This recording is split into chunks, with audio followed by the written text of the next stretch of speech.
स्वागत है आपका। मैं हूं आपके साथ रोहित पुनेठा। आपके लिए लाया हूं देश और दुनिया भर की खबरें बिना किसी लाग लपेट के। आप बस मेरे साथ 60 मिनट तक बने रहिए आंख कान खोल के। तेलंगाना में 2 दिन की बारिश के बाद बुरा हाल हो गया है। तेलंगाना में 2 दिनों की भारी बारिश से कई इलाकों में बाढ़ के हालात पैदा हो गए। हैदराबाद के निचले इलाकों में पानी भर गया और सड़कें धंस गईं, जिससे कई जगह हादसे हुए। प्रदेश में अब तक 20 से ज्यादा लोगों की मौत हो गई है।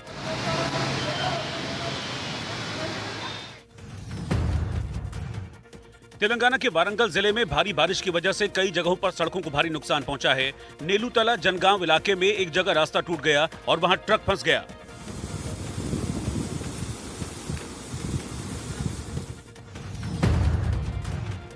मध्य प्रदेश के जबलपुर में कोरोना के इलाज में निजी अस्पतालों की मनमानी के खिलाफ कांग्रेस और एनएसयूआई कार्यकर्ताओं ने जोरदार प्रदर्शन किया। कलेक्ट्रेट का घेराव करने पहुंचे कांग्रेस कार्यकर्ताओं को पुलिस ने रोकने की कोशिश की और उन पर लाठीचार्ज के साथ साथ वाटर कैनन का इस्तेमाल किया।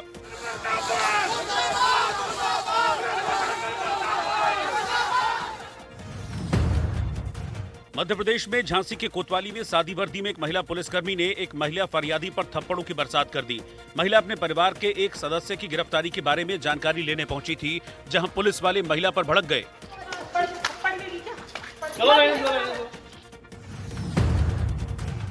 पंजाब में संगरूर जिले के धूरी में सैकड़ों कांग्रेस कार्यकर्ता अकाली दल में शामिल हो गए। इस मौके पर अकाली दल के स्थानीय प्रभारी ने केंद्र सरकार से कृषि कानून को वापस लेने की मांग की है।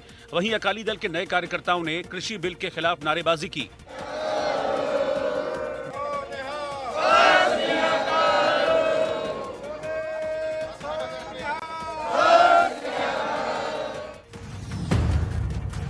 बिहार के पटना में अभिनेता सुशांत सिंह राजपूत के समर्थन में पैदल मार्च निकाला गया और उनके लिए न्याय की मांग की गई। सुशांत सिंह राजपूत मेमोरियल यात्रा में बड़ी संख्या में युवाओं ने भाग लिया और नारेबाजी की।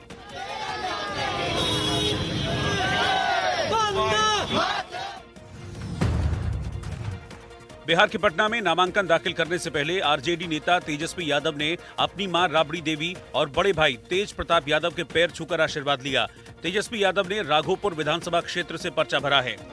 आशीर्वाद क्या बोल रही है विजय?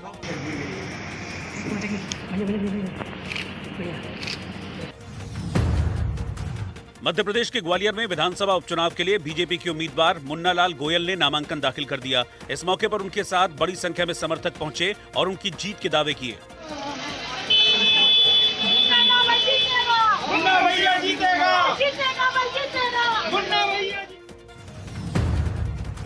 पंजाब में जलंधर के मॉडल टाउन इलाके में एक जूते के शोरूम में आग लग गई। थोड़ी ही देर में आग ने भीषण रूप धारण कर लिया, जिससे भारी नुकसान हुआ। हादसे की वजह शॉर्ट सर्किट बताया जा रहा है। फायर कर रही आपको बजाते हुए। उत्तर प्रदेश में ग्रेटर नोएडा के एनटीपीसी प्लांट में एक विशालकाय अजगर के मिलने से लोग डर गए। अजगर की लंबाई करीब 20 फीट बताई गई। वन विभाग की टीम ने मौके पर पहुंचकर अजगर को पकड़ा और जंगल में ले जाकर छोड़ दिया। हैदराबाद में अचानक हुई बारिश ने सभी को बेहाल कर दिया, क्योंकि वहां सड़कें पानी से लबालब भर गई तो कई अस्पतालों में पानी भर गया। इतना ही नहीं, सड़कों पर कारें माचिस की डिब्बी जैसी बहती हुई दिखाई दी। इसके बाद हैदराबाद के गली मोहल्लों में कमर तक भरे पानी में लाल कार उल्टी बहती चली आ रही है। इस दौरान बहती हुई इस कार का छतों पर मौजूद लोग वीडियो बनाते दिखे, क्योंकि अचानक इतनी बारिश के बाद उनके मोहल्ले की सड़कें दरिया बन गई। लिहाजा बहती कार को देखना किसी के लिए भी मजे की बात जैसा होगा। हालांकि ये कार बहते हुए आगे जाकर एक दूसरी कार से टकराई, जो पहले से ही पानी में अटकी पड़ी थी। इतना ही नहीं, बहते पानी में एक के ऊपर एक खड़ी इन कारों की तस्वीरें हैरान करने वाली तो थी ही, लेकिन अब बारी एक और बहती कार की थी, जो ठीक वैसे ही बहती हुई आई और इन दोनों कारों पर चढ़ गई। इस तरह एक ही गली की 3 कारें इस बहते हुए पानी में एक ही जगह फंस गईं, क्योंकि पानी तेजी से इस गली में बहता दिखा और ढलान होने की वजह से इन कारों को अपने साथ बहाता ले गया। गनीमत रही कि तीनों कारें वहां इसी गली में अटक गईं और ज्यादा दूर तक नहीं बहीं। दरअसल तेलंगाना में मंगलवार रात भारी बारिश हुई, जिसमें अकेले हैदराबाद में बीते 24 घंटे में 20 सेंटीमीटर बारिश रिकॉर्ड की गई है। जानकारी के मुताबिक बंगाल की खाड़ी में कम दबाव होने की वजह से तेलंगाना और ओडिशा के कई जिलों में जमकर बरसात हुई है। कि हैदराबाद के पौष इलाकों में तेज बहते पानी के बीच आदमी भी बहते दिखे।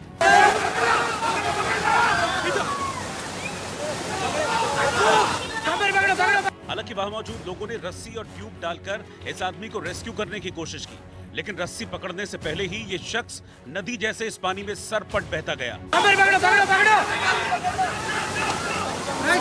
जिन जिन गलियों से पानी बहते हुए आगे बढ़ा, उन्हीं में ये शख्स भी बहता चला गया। इस कॉलोनी में बारिश के बाद बहते पानी का आलम ये था कि मानो पहाड़ों में कोई नदी बलखाते हुए तेजी से चट्टानों को चीर कर आगे बढ़ रही हो, जिसे देख लोग दहशत में आ गए। लिहाजा पानी देख डरे लोग दुकानों के सामने सहमे खड़े दिखे, क्योंकि इस पानी को पार करने की हिम्मत किसी में नहीं थी। एक शख्स उनकी आंखों के सामने ही बहा था। हालांकि इस शख्स को आगे जाकर बचा लिया गया और दोबारा इस तरह से कोई पानी में न बहे, इसके लिए प्रशासनिक अधिकारी वहां पहुंचे और जगह जगह रस्सियां बांध दी गईं, ताकि लोग इसे पकड़कर चलें। हैदराबाद में बारिश के बाद आई बाढ़ में कारें और आदमी तो बहे ही, वहीं इतने पानी में जानवर भी बहते हुए दिखाई दिए, क्योंकि इस पानी में लोगों ने पहले अपनी जान बचाई और बाद में उन्हें जानवरों की याद आई। कई जानवरों की तो मौत हो गई, तो कुछ बेजुबान जानवर पानी में तैरते हुए सुरक्षित जगह पहुंचने की फिराक में दिखे, लेकिन पानी इतना तेज था कि जानवरों को अपने साथ बहा ले गया। वहीं बेगमपेट इलाके के एक नाले में कई भैंसें फंस गईं, जिनमें कई तो डूबने से मर गईं, तो वहीं कुछ को नाले से निकालने के लिए रेस्क्यू ऑपरेशन चलाया गया। नाला है इंदिरा नगर में, एक नाला है, एक भैंसा अंदर स्ट्रक हुआ है, इसीलिए बहुत लोग इधर आया देखने के लिए। 6-8 भैंसा वास्ते हुए ये बहुत नुकसान वातावरण चल रहा है। रेल गाड़ियों भी आने जाने का बहुत नुकसान चल रहा है। ट्रैफिक तत्काल स्थगित किया है हैदराबाद और रोड पे, इसीलिए यहाँ ज़्यादा लोग आ रहे हैं देखने के लिए। भैंसा भी अंदर है। सुबह से फुल बारिश हो रहा, तकरीबन घरों में पानी आ गया। अब इसमें 4-5 बंधे हुए थे भैंस। अब उसको क्या हुआ बोले तो ये लोग को देखा तेज पानी की वजह से 3-4 मार ले गया, एक मर गया। अभी एक पानी में है, अभी कई घर टूट गए। सो है रेल पटरी के उधर से पानी आके घर के अंदर घुस गया, वहाँ पे दीवारा टूट गए। एक घर बोलते सो पूरा अंदर डूब गया। इस बीच हैदराबाद के चिड़ियाघर में भी पानी भरने के बाद जानवरों को सुरक्षित जगह ले जाया गया। जानकारी के मुताबिक चिड़ियाघर में कई बेजुबानों की डूबने से मौत भी हो गई। हैदराबाद में हुई बारिश से जहां लोग परेशान दिखे, तो वहीं भगवान को भी बारिश ने डुबो दिया। हैदराबाद के बल्कपेट में मौजूद श्री येलम्मा पोचम्मा मंदिर की है, जहां हर तरफ पानी ही पानी नजर आया। आलम यह है कि बारिश का पानी देवी की मूर्ति के पास तक पहुंच गया, लिहाजा नजारा ऐसा था कि मानो पानी देवी के पैर धो रहा हो।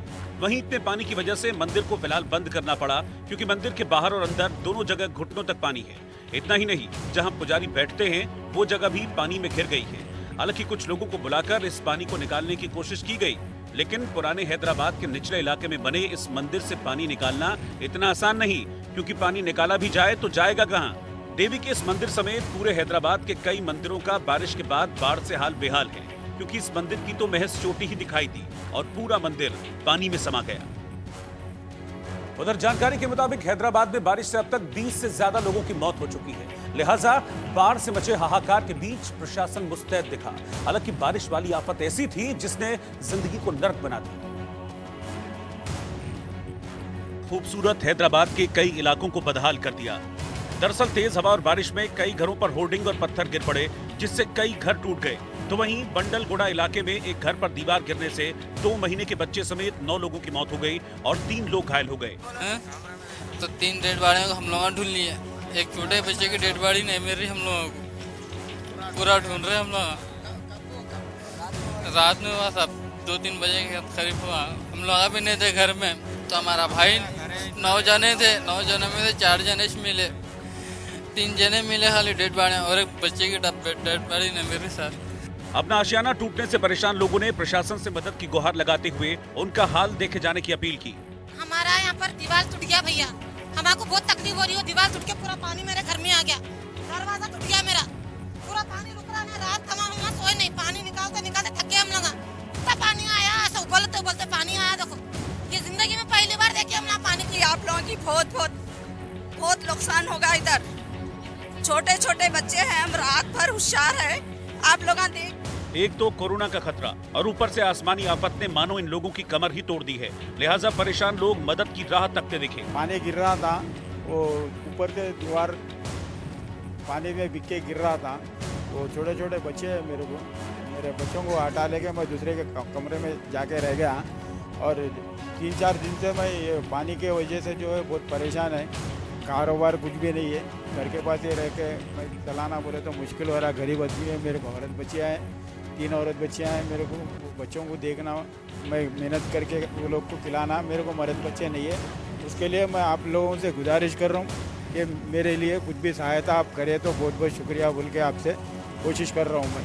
हालांकि तेलंगाना सरकार ने हालात को देखते हुए इन लोगों की मदद का आश्वासन दिया, जिससे एक बार फिर से इन लोगों की जिंदगी पटरी पर आ सके। उधर तेलंगाना सरकार ने तमाम सरकारी और प्राइवेट ऑफिसों को वर्क फ्रॉम होम की एडवाइजरी जारी की है। साथ ही बाढ़ के बीच लोगों को घरों में रहने की सलाह दी है ताकि किसी भी हादसे से बचा जा सके। इस बीच प्रधानमंत्री नरेंद्र मोदी ने तेलंगाना में बारिश और बाढ़ पीड़ितों का हाल और उन्हें राज्य सरकार को इस मुश्किल वक्त में हर संभव मदद का भरोसा दिया है। मुख्यमंत्री योगी आदित्यनाथ ने महिलाओं के खिलाफ अपराध पर कड़ा संज्ञान लिया है। उत्तर प्रदेश के मुख्यमंत्री योगी आदित्यनाथ ने आगरा, चित्रकूट और प्रतापगढ़ की घटनाओं पर कड़ा संज्ञान लिया है। सीएम ने प्रदेश में महिलाओं और बच्चियों से संबंधित अपराध पर तत्काल कड़ी कार्रवाई सुनिश्चित करने का निर्देश दिया है। पूर्व केंद्रीय मंत्री स्वामी चिन्मयानंद पर यौन शोषण का आरोप लगाने वाली छात्रा अपने बयान से मुकर गई है। इसके बाद छात्रा के खिलाफ झूठा बयान देने के आरोप में केस चलाने की अर्जी दाखिल की गई है। समलैंगिक विवाह को लेकर दिल्ली हाईकोर्ट में दाखिल याचिका पर सुनवाई हुई।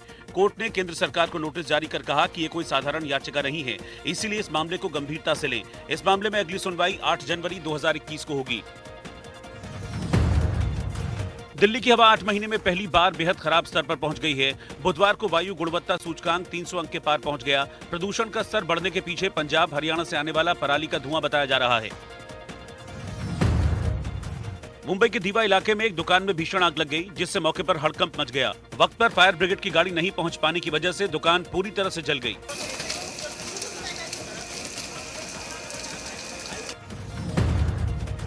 हरियाणा में पानीपत के रिसपुर गांव में 1.5 साल से टॉयलेट में बंद एक महिला को आजाद कराया गया। पति ने अपने बचाव में कहा कि उसकी पत्नी की मानसिक हालत ठीक नहीं है, इसी वजह से उसे टॉयलेट में बंद करना पड़ा। हिमाचल प्रदेश के शिमला में त्योहार को देखते हुए बाजार में रौनक दिखाई दे रही है। यहां दुकानों में खरीदारी के लिए बड़ी संख्या में लोग पहुंच रहे हैं। शेयर बाजार में लगातार 10वें दिन भी तेजी देखी गई और बाजार बुधवार को भी बढ़त के साथ बंद हुआ। सेंसेक्स 169 अंकों की उछाल के साथ 40,794 पर बंद हुआ, जबकि निफ्टी 36 अंक ऊपर 11,971 पर बंद हुआ। महाराष्ट्र में राज्यपाल की चिट्ठी से शुरू हुआ सियासी घमासान अब थमने का नाम नहीं ले रहा है। राज्यपाल भगत सिंह कोश्यारी ने चिट्ठी में उद्धव ठाकरे के हिंदुत्व पर सवाल उठाते हुए मंदिरों को खोलने को कहा था। उद्धव ठाकरे ने भी चिट्ठी का तीखा जवाब दिया है, लेकिन राज्यपाल की चिट्ठी पर सियासी बहस शुरू हो गई। शिवसेना के साथ सरकार चला रही एनसीपी ने इसे संवैधानिक मर्यादा के खिलाफ बताया। उन्हें समझना पड़ेगा वो संवैधानिक पद पे है और काम करते समय किसी पार्टी का एजेंडा आगे बढ़ाने का अगर काम करेंगे तो उचित नहीं है। राज्यपाल पद की एक गरिमा होती है, चाहे वो किसी दल से भी उनका बैकग्राउंड हो, लेकिन अपनी विचारधारा वो अपने तक रखना चाहिए। संवैधानिक पद पे बैठकर इस तरह का पत्र जो भेजा गया वो उचित नहीं है। इससे पहले शिवसेना भी राज्यपाल की चिट्ठी पर सवाल उठा चुकी है और एनसीपी प्रमुख शरद पवार ने पीएम मोदी को चिट्ठी लिखकर अपना एतराज जाहिर किया है। थोड़ा समय तो दे दो। राज्यपाल ने सेकुलर शब्द का इस्तेमाल करके उद्धव पर तंज कसा तो शिवसेना और सहयोगी पार्टियों ने राज्यपाल को संविधान की शपथ याद दिला दी, लेकिन इस पर भी बीजेपी ने पलटवार का मौका नहीं छोड़ा। नीतीश राणे ने संजय राउत का एक बयान ट्वीट किया, जिसमें उन्होंने भारत को हिंदू राष्ट्र बनाने की मांग की थी। इसके साथ ही नीतीश राणे ने शिवसेना के सेकुलरिज्म पर भी तंज कसा। Him and his party just declared that they are a secular party and they follow secularism. Does he dare to do that? That's the question I want to ask him. मंदिर और secularism की सियासी लड़ाई में पूर्व CM Fadnavis की पत्नी अमृता फडणवीस भी शामिल हो गई। उद्धव पर निशाना साधते हुए उन्होंने ट्वीट किया, वाह प्रशासन, महाराष्ट्र में बार और शराब की दुकानों को खोलने की छूट है, लेकिन मंदिर खतरनाक जोन में है। भरोसा न कर पाने वाले ऐसे लोगों को सर्टिफिकेट देकर खुद को साबित करना होता है, जो स्टैंडर्ड ऑपरेटिंग प्रोसीजर को लागू करवाने में नाकाम रहते हैं। उद्धव ने लिखा था कि उन्हें हिंदुत्व पर राज्यपाल का सर्टिफिकेट नहीं चाहिए। अमृता ने जब इसी बहाने तंज कसा तो शिवसेना की ओर से तीखा जवाब आया। संकेत साफ है कि हिंदुत्व पर बीजेपी और शिवसेना की तनातनी और तल्ख होगी। और उधर बीजेपी नेता अतुल भटकलकर ने दावा कर दिया कि महाराष्ट्र की जनता 2-3 दिन में खुद ब खुद मंदिर में घुस जाएगी। हमलावर ज्यादा हो चुके हैं, मंदिर चाहे या मस्जिद कहें या गुरुद्वारा कहें या फिर हम बिजली वाला बात। पहली बात तो हमारी ये मांग रही है कि मंदिर तुरंत खुलने की आवश्यकता है। इस राज्य में बार खुलते हैं, रेस्टोरेंट खुलते हैं, मॉल खुलते हैं, लेकिन मंदिर नहीं खुलता है। और इसके लिए मंदिर न खोलने के पीछे राज्य सरकार का क्या कारण है वो उन्होंने जनता को बताना चाहिए। अभी महामहिम राज्यपाल के पास निवेदन गए, उन्होंने लेटर लिखा, तो उसके ऊपर भी एक गलत इस प्रकार की टिप्पणी मुख्यमंत्री ने की कि मेरे को हिंदुत्व मत सिखाओ। तो मैं तो उनको इतना ही कहूँगा कि हम आपको हिंदुत्व नहीं सिखाना चाहते हैं, लेकिन जो हिंदुत्व हम सभी को, महाराष्ट्र को, देश को स्वर्गीय हिंदू हृदय सम्राट बाला साहेब ठाकरे जी ने सिखाया है, वो हिंदुत्व का तो पालन करो, उसमें तो कोई उनको बाधा आने की नहीं चाहिए। लेकिन सत्ता में बरकरार रहने के कारण वो सेक्युलरिज्म के नाम पर अपने हिंदुत्व के साथ भी उन्होंने पूरी तरह से एक तड़जोड़ इस प्रकार की बात की है। हाथरस में दलित लड़की के साथ कथित गैंगरेप और मौत के मामले में सीबीआई ने जांच अब तेज कर दी है। मंगलवार को सीबीआई की टीम ने बुलगड़ी गांव का दौरा किया था, तो आज सीबीआई कैंप ऑफिस में पीड़िता के दोनों भाइयों के साथ पिता को भी पूछताछ के लिए बुलाया गया, जहां उनसे करीब 6.5 घंटे तक पूछताछ हुई है और फिर पूरा घटनाक्रम यानी कि उस दिन क्या हुआ ये सीबीआई की टीम ने समझा है। इससे पहले मंगलवार को सीबीआई की टीम ने घटनास्थल और अंतिम संस्कार वाली जगह का दौरा किया था। इस दौरान मौके से कुछ फॉरेंसिक एविडेंस भी सीबीआई की टीम ने जुटाए थे। उधर जानकारी के मुताबिक सीबीआई की एक टीम अलीगढ़ भी गई है, जहां उस अस्पताल के स्टाफ से पूछताछ की गई जहां पीड़िता का इलाज किया गया था। इसके अलावा जेल में बंद 4 आरोपियों से भी सीबीआई की टीम पूछताछ कर सकती है। लेकिन हाथरस केस में सीबीआई ने चौथे दिन अपनी जांच में पीड़ित परिवार के अब तक के बयानों को बारीकी से परखा है और फिर परिवार को उनके घर वापस भेज दिया गया।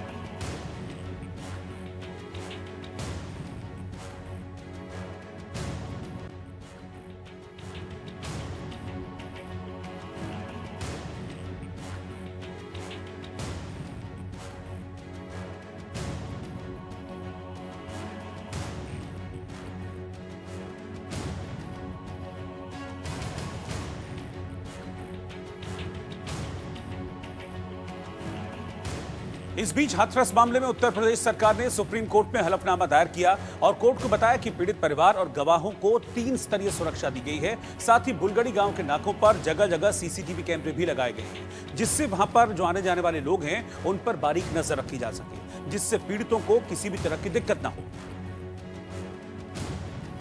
इधर मुंबई से सटे कांदीवली में एक ऊंची इमारत की खिड़की पर जानलेवा स्टंट करने वाले एक लड़के का वीडियो सोशल मीडिया पर वायरल हो रहा है।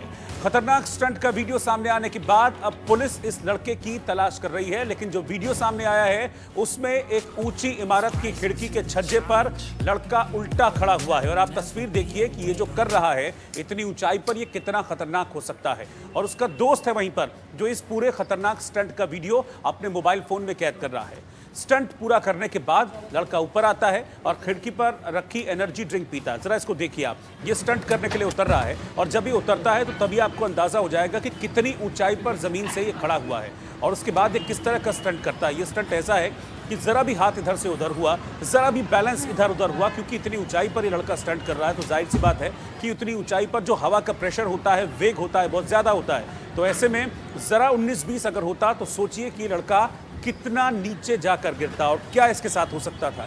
ये तस्वीर आपको अपने आप बता देगी कि कितनी ऊंचाई पर ये खड़ा हुआ है शख्स। कम से कम ये 16-17 मंजिल की ऊंचाई पर ये लड़का है, वहां पर ये इस तरह का स्टंट कर रहा है बिना किसी सुरक्षा के। इसको जरा भी अपनी जान की परवाह नहीं। आपको बता दें कि इंडिया न्यूज अपने दर्शकों से अपील करता है कि आप इस तरह के स्टंट को दोहराने की कोशिश बिल्कुल भी ना करें। इस तरह के स्टंट जानलेवा साबित हो सकते हैं और पुलिस भी इस मामले में संज्ञान ले चुकी है और पुलिस अब स्टंट करने वाले इस लड़के को तलाश रही है। एक इंस्टाग्राम पे और सोशल मीडिया पे एक वीडियो वायरल हुआ है, उसकी इन्फॉर्मेशन मिली थी। उस हिसाब से हम यहाँ पर आए हैं जय भारत कोऑपरेटिव हाउसिंग सोसाइटी के 22वें माले पे। वहाँ आने के बाद जो वीडियो में जो जगह है वो फिक्स हो गई है और ये आजू बाजू वाले से पूछताछ करने के बाद उनकी फैमिली भी मिली है, लेकिन स्टंट करने वाले कोई लड़के यहाँ पर नहीं है। तो जो स्टंट करने वाले लड़के कौन है वो हमें पता चला है और हम लोग उनके ऊपर कानूनी कार्रवाई कर रहे हैं। मध्य प्रदेश के बुरहानपुर में लोगों ने एक ऐसा मंजर देखा कि उन्हें अपनी आंखों पर यकीन ही नहीं हुआ। जंगल से 2 हिरण लड़ते हुए गांव में चले आए और खेतों में गुत्थम गुत्था हो गए। बहुत देर तक इन दोनों हिरणों की लड़ाई होती रही, कोई भी एक दूसरे को छोड़ने को तैयार नहीं था। करीब घंटे भर तक ये दोनों हिरण ऐसे ही लड़ते रहे। तभी एक हिरण के गले में खेत में बिछी पाइपलाइन फंस गई और उसकी मौत हो गई। उधर गांव वाले भी खेत की तरफ दौड़े, जिसके बाद दूसरा हिरण जंगल की तरफ भाग गया। लेकिन शांतिप्रिय कहे जाने वाले हिरणों की इस हिंसक लड़ाई को देखकर लोग दंग रह गए।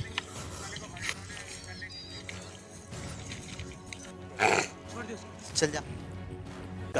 लेकिन वहीं असम की बीजेपी सरकार ने सेकुलर पढ़ाई के नाम पर राज्य के सरकारी मदरसों को बंद करने का फैसला किया है। मंत्री हेमंत बिस्व शर्मा ने साफ कहा है कि सरकारी खर्चे पर कुरान नहीं पढ़ाया जा सकता। असम सरकार के इस फैसले के बाद सियासत गर्म होते देर नहीं लगी।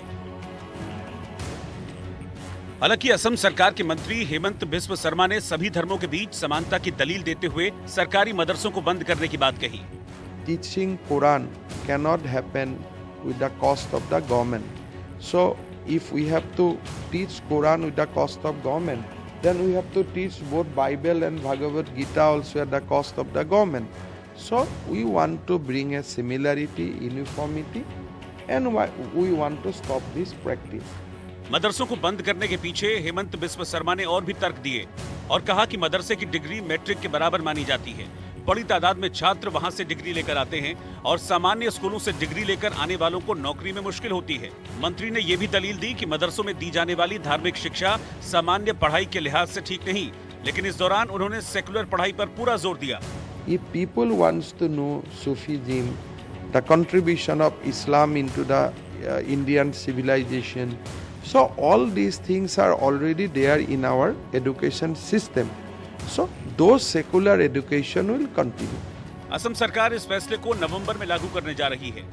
राज्य में 614 सरकारी मदरसे हैं। सभी मदरसे जमीयत उलमा की ओर से चलाए जाते हैं। इन पर सरकार हर साल करीब 4 करोड़ रुपए खर्च करती है। इसके अलावा 900 प्राइवेट मदरसे भी हैं। सरकार के आदेश के मुताबिक प्राइवेट मदरसे चलते रहेंगे, लेकिन सरकारी मदरसों को बंद करने के फैसले पर सवाल खड़े हो गए। असम सरकार सभी सरकारी मदरसों को सामान्य स्कूलों में बदल देगी। मदरसों के शिक्षकों को सामान्य स्कूलों में पढ़ाने के लिए भेजा जाएगा, यानी नौकरी किसी की नहीं जाएगी। लेकिन अब सवाल संस्कृत स्कूलों पर है। सरकार संस्कृत स्कूलों को भी बंद करने की बात कह रही है। अगर ऐसा होता है तो सरकारी खर्चे पर चलने वाले करीब 100 संस्कृत संस्थान बंद होंगे, जिन पर सरकार करीब 1 करोड़ रुपए सालाना खर्च करती है। फिलहाल सियासी हंगामा मदरसों को लेकर मचा है।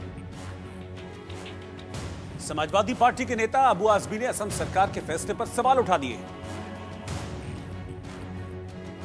भी गवर्नमेंट से पैसे मांगते नहीं, गवर्नमेंट खुद पीछे पड़ी है कि हम चाहते हैं कि मॉडर्नाइज करने के लिए कुछ सब्जेक्ट का पैसा देती है और मुझे लगता है कि सिर्फ 10% जो खर्च होता है मदरसों का, उसमें 10% थोड़े मदरसों को देते हैं लोग। हजारों मदरसे, देश में लाखों मदरसे चल रहे हैं। जो इस मुल्क की माइनॉरिटी मुसलमान इतनी ताकत रखता है कि मदरसों को मदद कर सकता है। सरकार की कोई ज़रूरत उसमें नहीं है। मैं अपील करता हूं तमाम मदरसे वालों से कि हमें पहले भी ये डर था कि कभी न कभी ये लोग जो मदरसे में थोड़ा पैसा दे करके इंटरफेरेंस करने की कोशिश करेंगे। मदरसों में इंटरफेरेंस नहीं चलेगा। महागठबंधन की ओर से मुख्यमंत्री पद के उम्मीदवार तेजस्वी यादव ने राघोपुर विधानसभा सीट से नॉमिनेशन दाखिल कर दिया। तेजस्वी यादव लगातार दूसरी बार राघोपुर विधानसभा सीट से चुनाव लड़ रहे हैं। इस सीट को आरजेडी का गढ़ माना जाता है। नॉमिनेशन के लिए जाते हुए तेजस्वी यादव ने लिखा कि मैंने सौगंध ली है कि बिहार के हित में, हर बिहारवासी के हित में सदा कार्य करता रहूंगा। हर बिहारवासी को जब तक उनका अधिकार नहीं दिला देता, मैं चैन से बैठने वाला नहीं हूं। नॉमिनेशन के लिए पटना से निकलते हुए तेजस्वी यादव ने मां राबड़ी देवी और बड़े भाई तेज प्रताप यादव का आशीर्वाद लिया। राबड़ी देवी ने अपने हाथों से उन्हें दही और चीनी खिलाया। वहीं तेजस्वी यादव ने बड़े भाई तेज प्रताप यादव के पैर छूकर भी आशीर्वाद लिया। लालू यादव की गैर मौजूदगी में तेजस्वी यादव उनकी तस्वीर के सामने हाथ जोड़कर नॉमिनेशन के लिए निकले।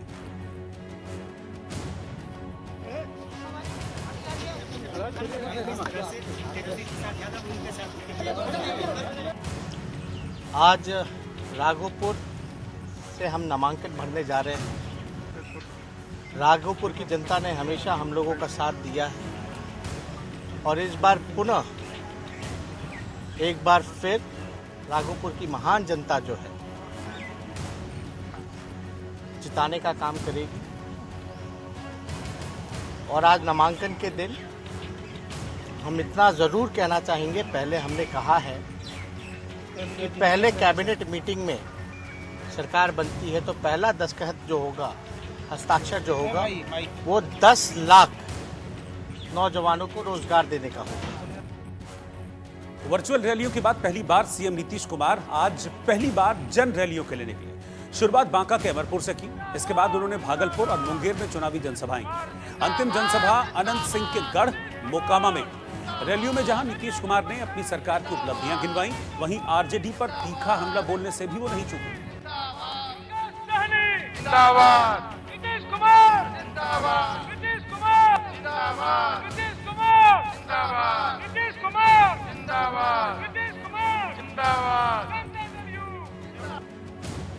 लेकिन कुछ लोग हैं भाई जिनको सेवा वगैरह से मतलब नहीं है, उनको अपने लिए मेवा चाहिए, उसी में लोगों की बहुतों की दिलचस्पी रहती है और हम तो सेवा में दिलचस्पी रखते हैं। और अच्छी तरह जान लीजिए, एक बात जान लीजिए, कुछ लोगों के लिए परिवार है, पति पत्नी बेटा बेटी, और मेरे लिए पूरा बिहार एक परिवार है। हम पूरे बिहार के संपूर्ण परिवार के उत्थान के लिए हम काम करते हैं। कुछ लोग अपने लिए काम करते रहते हैं और आप इतने दिनों से काम किया है, कहीं कोई चीज छूटा हुआ है, एक एक काम पूरा होगा, इसकी चिंता मत करिएगा अगर मौका दीजिएगा। बिहार चुनाव में पहली बार शामिल पुष्पम प्रिया चौधरी ने पटना के बांकीपुर विधानसभा सीट से पर्चा भरा है। पुष्पम प्रिया ने अपनी द प्लूरल्स पार्टी की ओर से पर्चा दाखिल किया। इसके साथ ही पटना के बांकीपुर विधानसभा सीट की चुनावी लड़ाई अब दिलचस्प हो गई। इस सीट पर बीजेपी की पूर्व नेता और राष्ट्रीय महिला आयोग की सदस्य रह चुकी सुषमा साहू भी उम्मीदवार है। इस सीट से कांग्रेस के टिकट पर शत्रुघ्न सिन्हा के बेटे लव सिन्हा के उतरने की भी चर्चा है।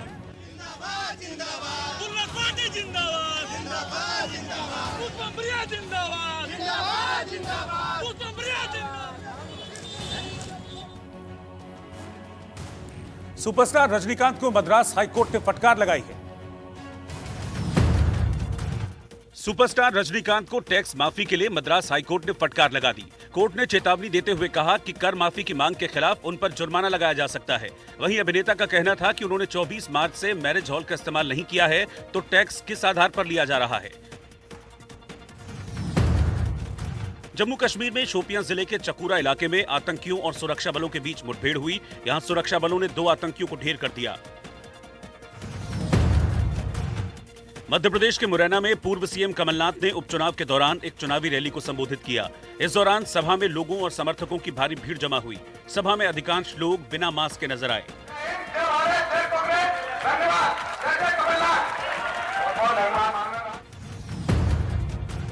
उत्तर प्रदेश में बुलंदशहर जनपद की सदर विधानसभा सीट पर होने वाले उपचुनाव के लिए गायक कैलाश खेर ने लोगों से वोट देने की अपील की।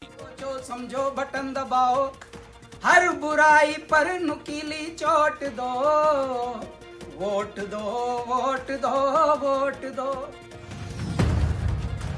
बिहार विधानसभा चुनाव के लिए तेज प्रताप यादव की पत्नी और साली को किसी भी पार्टी से टिकट नहीं मिला है। इस तरह से दोनों ही चुनावी रेस से बाहर हो गई हैं। वहीं पहले ये कयास लगाए जा रहे थे कि तेज प्रताप को उनकी ही पत्नी चुनौती दे सकती हैं। उत्तर प्रदेश में हमीरपुर के सदर कोतवाली इलाके में एक तेज रफ्तार ट्रक दुकान में घुस गया। इस घटना से मौके पर हड़कंप मच गया। गनीमत रही कि घटना में किसी को चोट नहीं लगी। पाकिस्तानी क्रिकेटर मिसबाह उल हक ने मुख्य चयनकर्ता और मुख्य कोच की जिम्मेदारी से इस्तीफा देने का फैसला किया है। लगातार आलोचना झेल रहे मिसबाह ने मुख्य चयनकर्ता का पद छोड़ दिया है। हालांकि मिसबाह अभी मुख्य कोच की भूमिका निभाते रहेंगे।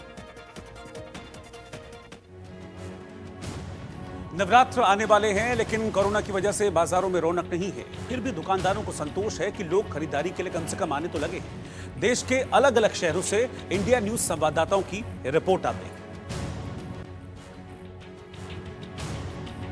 नवरात्र बस शुरू ही होने वाला है और जाहिर सी बात है कि दुकानें भी इस समय माँ की चुन्नी से सज गई हैं। आप देख सकते हैं सभी दुकानों पे रौनक भी दिख रही है। लेकिन इस बार योगी सरकार ने कुछ नवरात्र को लेकर के बहुत सारे नियम बनाए गए हैं। कोविड काल को लेकर के बहुत सारे नियमों को बनाया गया है कि इस बार पंडाल नहीं लगेंगे और तमाम चीज़ें जो हैं वो कम से कम इस बार रोक रहेगी। हम दुकानदारों से बातचीत करते हैं कि इस बार बाजार कैसा है, बाजार में रौनक कैसी है, क्या लोग आ रहे हैं या नहीं आ रहे हैं, बिक्री किस तरह से है, क्योंकि कोविड काल में काफ़ी दिनों से काफ़ी लंबी बंद को भी इन लोगों ने देखा है। क्या नाम है आपका और कैसा है आज का मार्केट और किस तरह की बिक्री हो रही है? अभिषेक के समय नाम मेरा है। मार्केट पहले से बेहतर है, आदमी सोशल डिस्टेंस का इस्तेमाल ही कर रहा है, सामान मन से ले रहा खुल के। मार्केट की स्थिति गड़बड़ थी लेकिन कुछ पहले से बेहतर है। अब कपड़ों की मार्केट कह सकते हैं अच्छी जा रही है, पहले से बेहतर है, अच्छी नहीं लेकिन बेहतर है पहले से। नवरात्र में आने वाला है तो लोग आ रहे हैं खरीदारी के लिए? हाँ, थोड़ा थोड़ा खुल के आ रहे हैं, बहुत तो नहीं आ लेकिन कुछ पहले से बेहतर हो रहा है स्थिति मार्केट की। 17 अक्टूबर से नवरात्रे शुरू हो रहे हैं, उसको लेकर माता शीतला के दरबार में किसी तरह की कोई दिक्कतें ना आए, इसको मद्देनजर रखते हुए कि लोगों को सुविधा रहे, सहूलियत रहे, और इसी को ध्यान में रखते हुए निगम कमिश्नर विनय प्रताप सिंह की तरफ से ये आदेश जारी किए गए हैं। कोरोना को मद्देनजर रखते हुए तमाम सुरक्षा के इंतजाम मंदिर परिसर में किए जाएँ, क्योंकि लाखों की संख्या में यहाँ माता शीतला के दरबार में भक्तजन आते हैं। और इसी बीच ये भी ज़रूरी है कि जब कोरोना की महामारी के बीच लोग स्वस्थ रहें और किसी तरह की उनको दिक्कतें ना आए और जो संक्रमण है वो ना फैले, उसको ध्यान में रखते हुए मंदिर के एंट्री गेट पर ही बाकायदा सैनिटाइज़र रखा गया है और उससे जो मंदिर परिसर के जो कर्मचारी हैं वो वहाँ हाथों को सैनिटाइज कराएंगे। इसके साथ साथ हर एक भक्तजन को अपना मास्क लगाना अनिवार्य होगा। जिस व्यक्ति के पास मास्क नहीं होगा उसको मंदिर के अंदर एंट्री नहीं दी जाएगी। इस समय हम उत्तर भारत के प्रसिद्ध शक्तिपीठ माता मनसा देवी के मंदिर के बिल्कुल बाहर हैं और आप देख सकते हैं कि मंदिर प्रशासन, श्राइन बोर्ड माता मनसा देवी का पूरी तरह से तैयार है नवरात्रों के लिए। ये आप देख सकते हैं कि एंट्री से ही सोशल डिस्टेंसिंग को लेकर ये मैटिंग्स जो हैं वो बिछाई गई हैं ताकि लोग जो हैं जो 6 फीट की दूरी है उसको मेंटेन कर रखा जा सके। और ऐसे में लोग जब आएंगे, जब अनलॉक हुआ था तो 4500 लोगों को अनुमति दी गई थी ऑनलाइन रजिस्ट्रेशन के माध्यम से, लेकिन नवरात्रे जिस तरह से मैंने कहा कि उत्सव के तौर पर मनाए जाते हैं तो ऐसे में माता के आशीर्वाद से कोई भी अछूता ना रहे, ऐसे में माता मनसा देवी श्राइन बोर्ड की ओर से फैसला किया गया है कि रोजाना के 11,000 श्रद्धालु जो हैं उनको अनुमति दी जाएगी 5 से 10 बजे। 2 घंटे का समय भी मंदिर का बढ़ाया गया है और इसी तरह से जो है सोशल डिस्टेंसिंग की पालना की जाएगी। ये मंदिर की एंट्री है, यहाँ पर अमूमन घंटियां टंगा रहा करती थी, ऐसे में उनको भी हटा दिया गया है ताकि बार बार जो है हाथ ना लगाया जाए, उस चीज़ से बचा जा सके। सेंसराइज्ड जो सेंसर से चलने वाले सैनिटाइजर मशीन्स हैं उनको इंस्टॉल किया गया है। इसी के साथ साथ ये फैसला किया गया है कि नीचे, क्योंकि मैंने कहा कि तमाम लोगों के लिए, चाहे वो नीचे दुकानदार हों या फिर मंदिर प्रशासन हो, तमाम लोगों के लिए सुरक्षा जो है श्रद्धालुओं की मेंटेन करना बेहद महत्वपूर्ण है। ऐसे में प्रसाद को लेकर भी नियम बनाए गए हैं कि नीचे दुकानों से कोई भी प्रसाद जो है वो नहीं लाएगा, ना ही मंदिर के अंदर जो है, भवन के अंदर जो है किसी को प्रसाद जो है वो दिया जाएगा। कल यानी कि 15 अक्टूबर को ग्लोबल हैंड वॉशिंग डे है। इस मौके पर यूपी में हजारों लोग एक साथ हाथ धोएंगे। राज्य सरकार ने इसे लेकर सभी विभागों को निर्देश जारी कर दिए हैं। इसकी थीम सभी के लिए स्वच्छ हाथ रखी गई है। सुबह 10 से 12 बजे तक सभी सरकारी विभागों में सोशल डिस्टेंसिंग का पालन करते अफसर और कर्मचारी सामूहिक रूप से हाथ धोकर स्वच्छता का संदेश देंगे। कार्यक्रम के मुताबिक कल सुबह 10 से 12 बजे के बीच अलग अलग समूहों में लोग साबुन से हाथ धोएंगे। अभियान में सभी कार्यालय, संस्थान, अस्पताल के अधिकारी और कर्मचारी शामिल होंगे।